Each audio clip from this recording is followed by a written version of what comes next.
আমাদের গ্রামে 900 টাকা জমা, আমাদের বিচারে 50,000 টাকা জরিমানা, ড্রাইভার মালিক উভয় 50,000 টাকা জরিমানা, 6 মাসের জেল।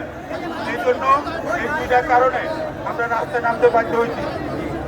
বিচারে চলবে না গাড়ি, আর এই জন্য 900 টাকা জমা দিতে হবে, আর 50,000 টাকা জরিমানাটা এটা উদ্যোগ করতে হবে।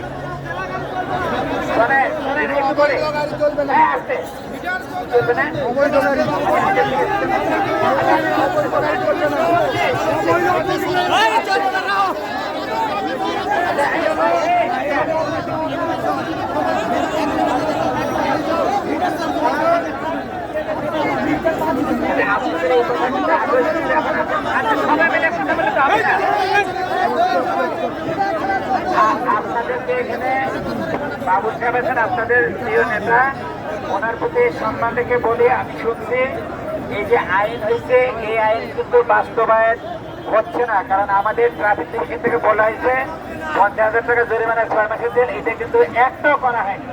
খালি কাগজে বলা হয়েছে, একটা করা হয়নি। এখন এটা বাতিলের জন্য যেটা করতে হবে, আপনাদের একটা কমিটি করতে হবে, সেই কমিটি নিয়ে আমাদের নেতৃবৃন্দের সাথে আলাপ করতে হবে। কিন্তু শুনেন, এই যে আইনটা এটা কিন্তু বাস্তবায়ন হয় নাই। একজন লোকের কিন্তু 50,000 টাকা জরিমানা, এই বলতে কেউ বলতে পারবেন আমাকে কাগজ দেখান তো আমার 50,000 টাকা জরিমানা।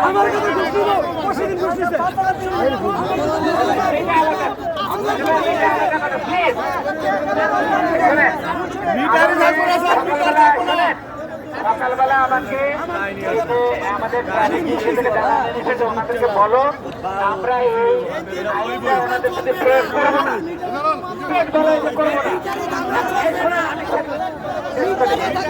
এখন আপনাদের তাদের আর একটা